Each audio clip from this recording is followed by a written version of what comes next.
LISC, Dick's Sporting Goods Foundation, Game On, Community Places to Play initiative. Next slide. Regarding audio settings, all participants have been muted, and this allows the speaker to be heard without interruptions. Questions will be answered at the end of the presentation, and please feel free to submit your questions in the chat box at any time during the presentation. Again, my name is Beverly Smith, and I'm the Vice President of LISC Sports and Recreation Program. Availability of funding. Matching grants of $50,000 to $100,000 will be awarded. Grants ranging from within those amounts are to be used toward the cost of building or refurbishing a sport court facility or athletic field whose main usage will be for organized youth sports, including but not limited to basketball, baseball, softball, soccer, football, tennis, lacrosse, and volleyball. Awards will be granted in neighborhoods throughout the country and chosen based on need and potential impact in the local community. Special consideration will be given to proposals that demonstrate how their capital programs will also support youth development programming. Youth development program services could include, but are not limited to, life skills training, workshops, civic engagement, leadership, workforce development, academic support, and other activities that are being offered to youth beyond just playing on courts or fields. To qualify for funding, organizations must be a community-based organization, an elementary, middle, or high school, serving a neighborhood consisting primarily of low and moderate income families and individuals. Must have at least one full-time staff person. All volunteer organizations will not be considered. Must be in existence for at least 3 years. Have a proven track record in real estate development and or youth recreational programming, and have a 501c3 tax-exempt status or school tax-exempt status. Proposals must include the following: cover sheet, your organization name, address, phone number, contact person for the proposal, email address, and the address of the actual project, where the construction or the refurbishment is going to take place. The executive director and contact person, if different, for the application. A brief description of the proposed project and the amount of funding requested. In a narrative, we ask that you do not exceed 5 pages and just give us a brief history of the organization and your partners, description of the project budget and timeline, and the impact on community programming and the number of youth served. Selection criteria. Are the budgets realistic? One of the things that we always say to groups applying to us, particularly for physical projects, fields, courts, and everything, that the lowest bid is not necessarily the most responsible bid. And so when you're working with contractors on the ground, and many organizations already have a list of vetted contractors that they work with, but you want to make sure that the budget for the project is realistic. Are there any site control or environmental issues that need to be remediated? Does your project need to be approved by other parties, so that if you are a local sports and rec group that are applying, but you're using the school property or Parks and Rec, what are the approvals that you will need to actually conduct this kind of activity on their space? Minimally, dollar-for-dollar match is required at all levels of funding, but those projects that can demonstrate that they have the majority of the funding in hand will be those that score higher. How much of the match is currently in hand? And we want you to know that in-kind donations are eligible. And so what qualifies as in-kind? If you have a contractor, a local contractor that's willing to do some of the work or do the work on the field and lower the costs, for instance, they'll charge you for the materials associated with doing the field, but maybe not charge you for labor. We can consider that as in-kind match funding. What we will need is on the the entity that is providing the in-kind funding on their letterhead what the specifics of the in-kind match is, and what the cost is, what the cost is, and what the specific activities that they will be doing, and how that matches the funds. So that if they're not charging you labor and your labor is $50,000 from the contractor, then we can count that as part of the match funding. Next slide. Project readiness. What is the timeline for the project of the sport court facility or athletic field? From beginning of construction to the end, when do you anticipate that the project will begin and be completed?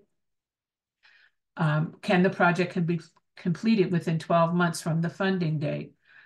We will need to know that because our grant agreements are 12-month agreements, and we would really like to see those projects that are really shovel ready and ready to go.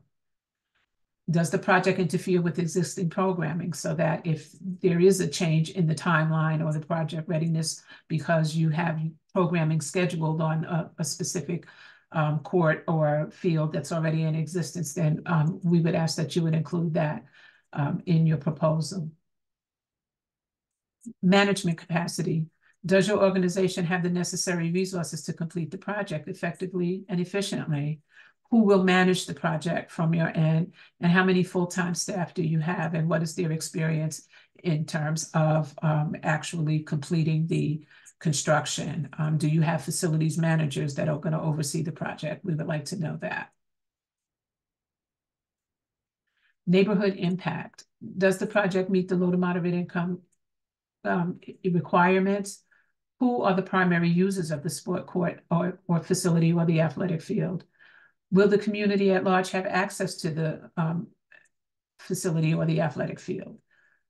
Proposals must include memorandums of understanding and joint usage agreements between the grantee and any community partners, so that if you're a school district applying to our program and there are other groups within the community that will have access to the field beyond school hours, we would like to see those joint usage agreements.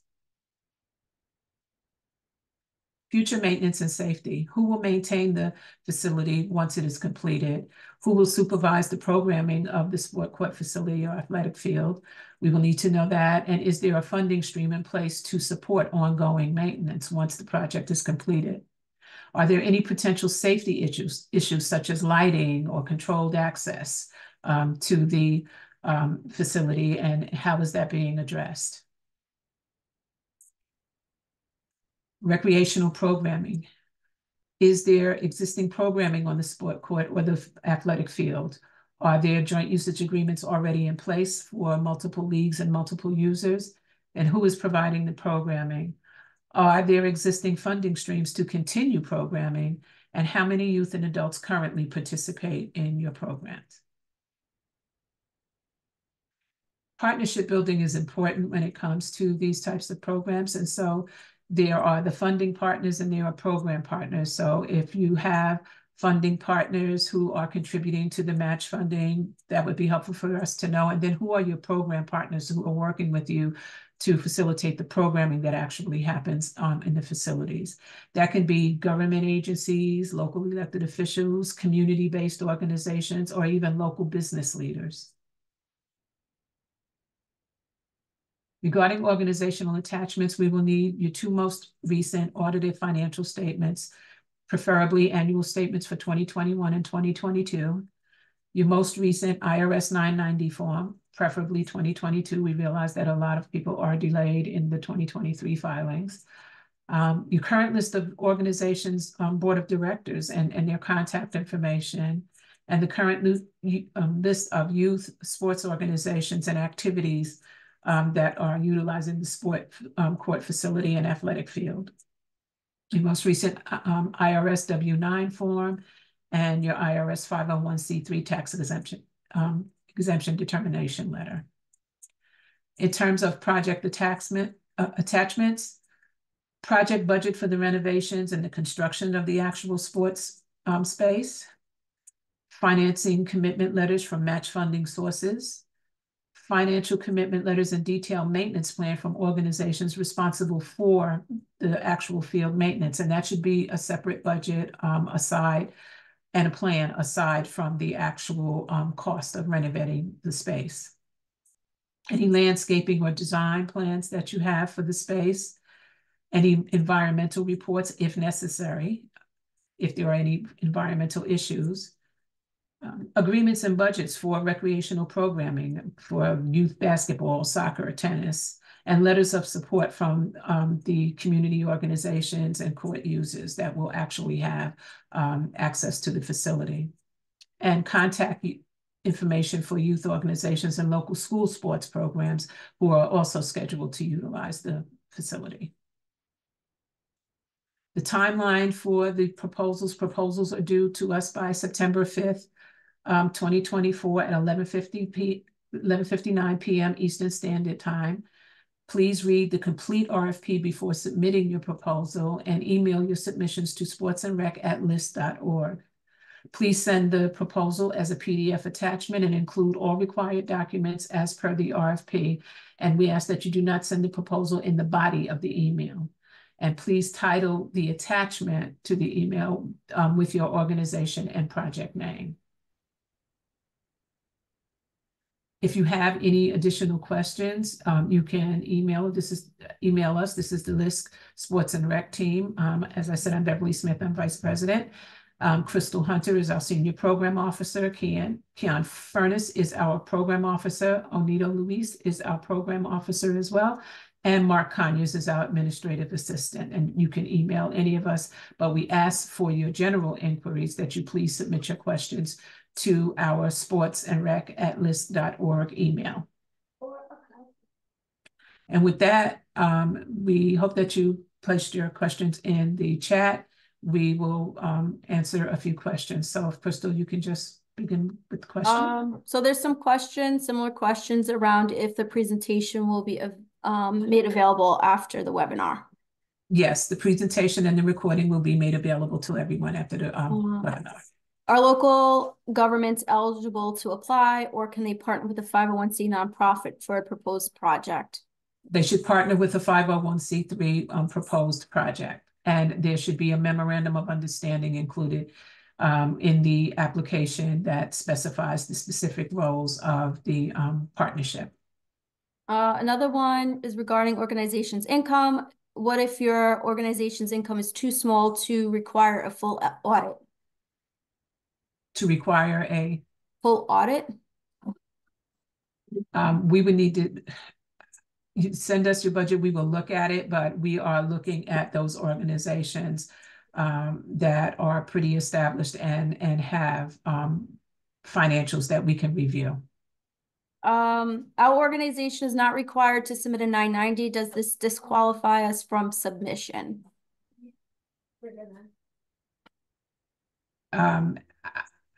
You can submit. Whether or not you will be selected is going to be another thing, because we really need to be able to review those financial documents. Are indoor renovations capital projects eligible? Yes. I'm with the Bicycle Coalition of Greater Philadelphia, and we run a program, Bicycle Coalition Youth Cycling Program, working with 150 low-income youth in Philadelphia each year through cycling, building healthy habits, independence, and leadership. We are interested in building an outdoor cycling repair station and outdoor bike education classroom at our youth cycling headquarters. Would this project be considered? We will look at it, yes. Is there a backup plan if the email does not go through because of all the attached documents? The documents, if you cannot put them in one PDF, then you may need to email them to us in a separate PDF, so that your narrative and support letters may be in one PDF, and then your financial documents may be in another. But there is no backup plan for that. This is how we are receiving the documents. Can we use these dollars for any safety issues? Depends on what safety issues you're talking about. The dollars that are being funded through this program are really specifically for physical renovations and of actual sites. Does the funding match have to come from outside organizations, or can it come from internal funds? It can come from internal funds. You just have to demonstrate that you have the match funding in Does the place. budget get counted as one of the 5 pages? So the 5 pages is the narrative. The budget would be a separate attachment. Yes. Another one wants to know if the funds is only for fields and courts. I'm looking to fund a playground rebuild. We can consider that, yes. Another question says you only fund shovel ready. Those projects that are ready to go specifically because they require match funding, and most of, even though we're asking for a dollar for dollar match that you minimally have, that most projects cost more than what you would be asking for. So what we're going to be looking at is, do you have the majority of the funding in place to complete the project within the time frame? So that's when we're looking at shovel ready, that's what we're considering. Not just that you have the dollar for dollar match, but you have the majority of funds, and our money is the last money in. See what else we have. Thanks for sharing the slides. Can I share them with our YMCA staff? Yes. Is a local school district considered a C3 or local government for this? No, local school districts, we will fund. You just have to, because most school districts have nonprofit status. I'm thinking from the state. So what we would definitely consider the school districts. Parks and Rec, however, we would look at those groups that either have a separate Parks and Rec foundation or that are partnering with a local nonprofit group. Do we need to complete the match within the fiscal year? Yes, you must have the match available at the time of applying to the program. If you do not have the match in place, your proposal will not score highly in terms of being considered for funding. If our organization requires a cost to use the fields, is that okay? We do not pay salaries. The total cost of our grant is to go toward the actual physical renovation of the fields, not to pay salaries. If we were awarded this grant last year, are we eligible to apply again this year, or should we sit out for a year or 2? We don't know how long the program is going to go forward, but if you received a grant last year, more than likely we will be looking at other projects that have not been funded and that need help, because we're giving a limited amount of grants. Keon, you're on mute. Yeah, Crystal, I can take over from here. Okay, thank you. All right. If the sports area is part of a larger project, we expect the sports portion to be completed within 12 months, but the full project to take longer. Are we still eligible to apply? As long as you can demonstrate that the actual project that you're applying for funding for can be completed within the 12-month period. Is this only sports on a field? What about gaming centers like esports? I'm thinking that Dick's Sporting Goods is looking more toward physical spaces where kids can and community can have access to come. I'm not thinking that this would be considered. You can apply and we can look at it, but typically that's not what we're considering as a sports space.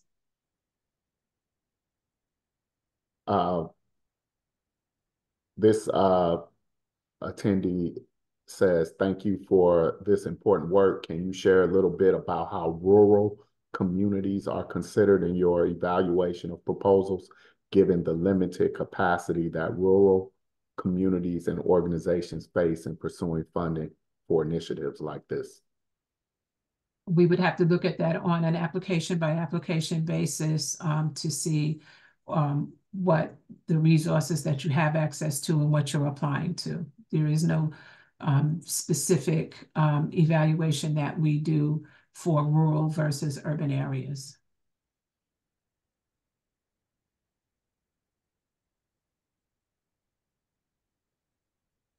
Someone asked, can they submit the application now?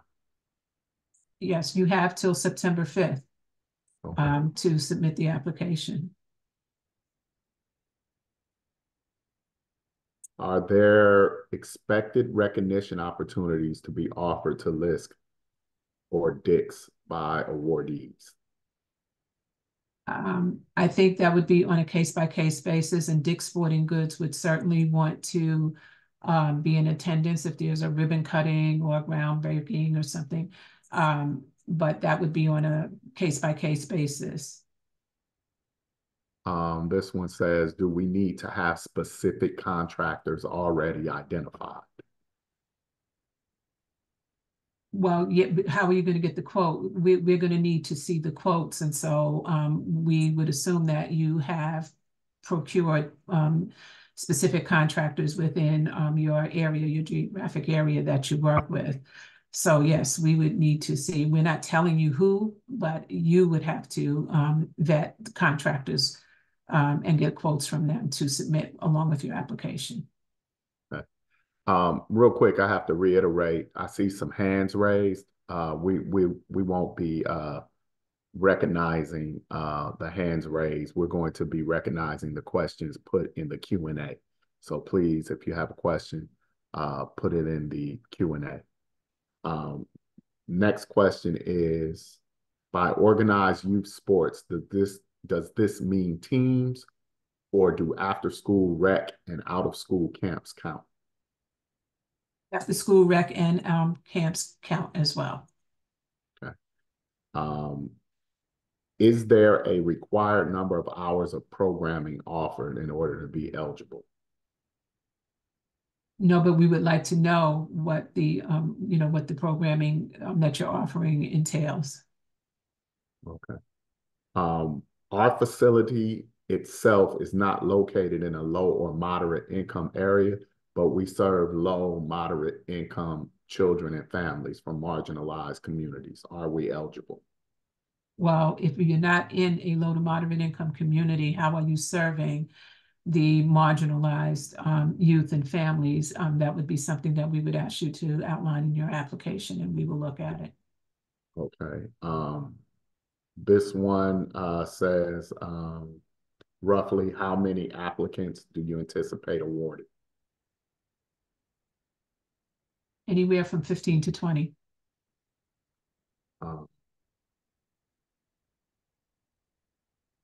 Okay, this one says, if we are an established organization that has operated for 10 plus years, but recently obtained a 501c3 status this last year, would we be eligible? How was your organization functioning before that? Were you a school district? How was your organization functioning? If not a 501c3, we would need to know that and demonstrate that in your proposal, and we will look at it and review it. This one asks, when will awards for the funding be announced? More than likely in November. It will take us some weeks to review all of the proposals that we receive. We will make our recommendations to Dick's Sporting Goods, and between November and December, award announcements will go out. Let's see. This one asks, will you notify all applicants of status once applicants are reviewed and grants are awarded? Yes. Okay. They said previously they submitted and never received any notice. Let's see.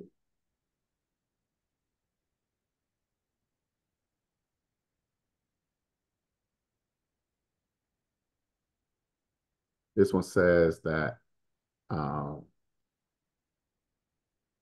they are an after-school residential program for Black and brown girls in Trenton, New Jersey. They are building a new dormitory campus and have extra outdoor space. that we don't currently have funding for to do anything with. And we're hoping to build a multi-purpose court so our scholars can play sports. Would this be eligible? Yes, you just have to submit the required documentation in the RFP. This one asks, can the price of city land be counted as a match funding, even if it's donated to the organization? If it's the land that you're actually building the court on, it can be, and the price of the land, what the actual dollar amount is. And then, as I said, you would have to also demonstrate that you have additional funding to complete the project. Okay.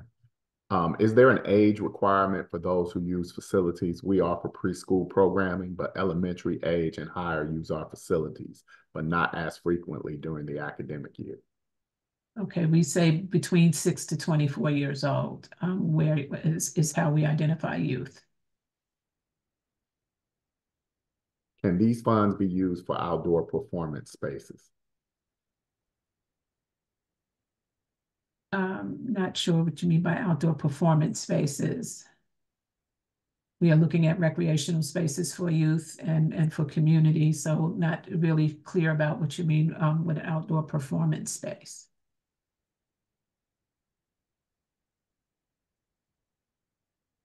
If we are starting the project before being notified on whether or not we get the funding from the grant, would we be able to be reimbursed if selected?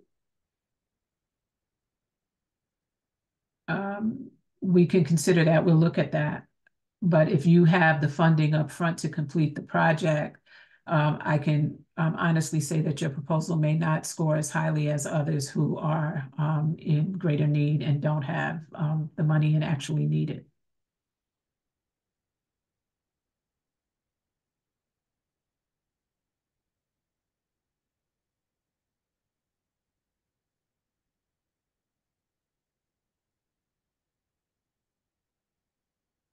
What happens if you are a nonprofit school and the community will not have access to the area due to the safety of students? I think those proposals that are going to score higher are going to be those that have access and relationships with the larger community. And this one says, our executive director is part-time. All of our full-time employees are only seasonal as we operate an outdoor youth sports facility in Montana. Does that make us ineligible based on one full-time employee requirement? Well, there will need to be a full-time employee because who is going to manage the project and oversee it? And that will require full-time monitoring. And so you would have to demonstrate in your proposal that the project is going to be covered by full-time staff. So I think that's something that you may want to think through before you apply to the program if you don't have full-time staff. Who's going to monitor the construction? Who's monitoring the programming of the site? And the youth, there needs to be some full-time coverage of this. If we are a YMCA and require membership to use the renovated space, is that okay? We funded a number of YMCAs. We just want to know that community is going to have access to it. And what your programming is.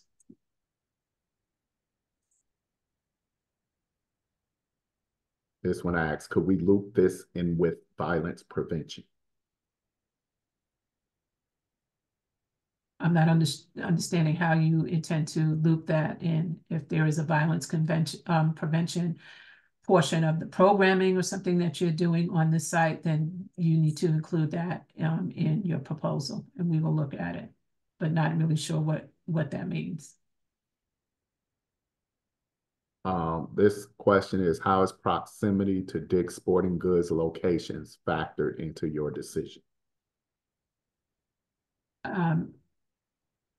I think because Dick's Sporting Goods has not relegated geographical areas, I think the closer to a Dick's Sporting Goods would be good, but that's not necessarily what we're looking at because geographically the invitation is opened nationwide.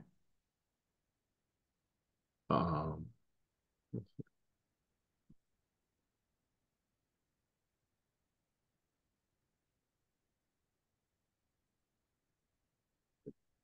is serving the broader community a requirement, or can a school purpose a project that only serves its school community that reaches over 1,000 students?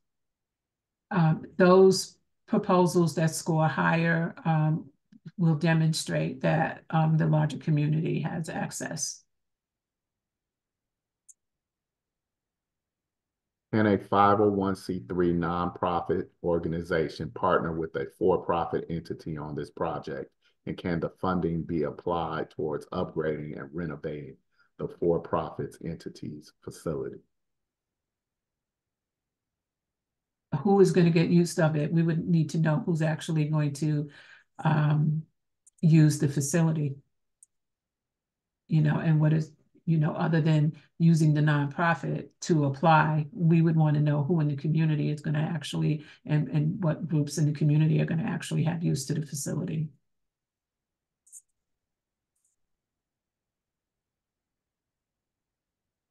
Our district is a 501c4 sub-governmental entity. So would the financial audit reports be okay to submit in place of the 990 IRS? I think that you should submit whatever financial documents you have, and we will review them. And if they meet the qualifications of the RFP, we can consider it and explain your reasons for not having 990s within your application. Okay. What about work already completed but not yet paid for? Would capital projects that have just been completed be eligible? We do have the match fund secured, but need a grantor match. We can look at it and consider it, but as I said, ideally, if the project is already completed, we're going to be really looking more toward those projects that need the help and going forward. And as I said, our money is the last money in.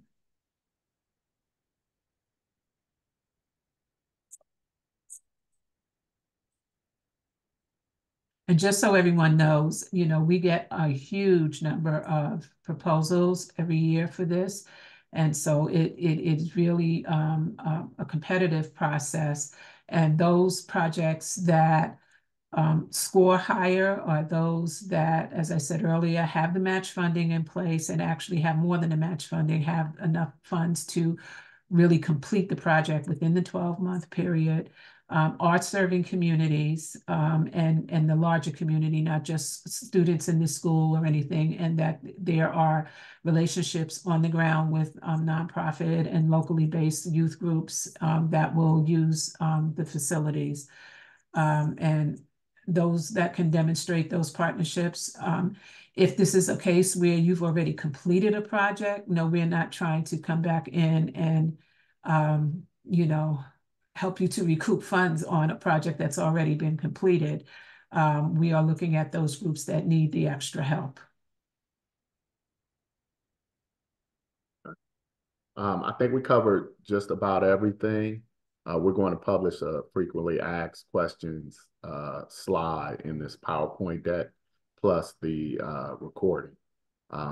If you don't see your answer in the Q&A and you didn't get a chance to write it down, you'll hear your answer on the recording. Okay. Thank you. And as we said, Keon has just related to you that you will get these slides, and please reach out to us if you have additional questions.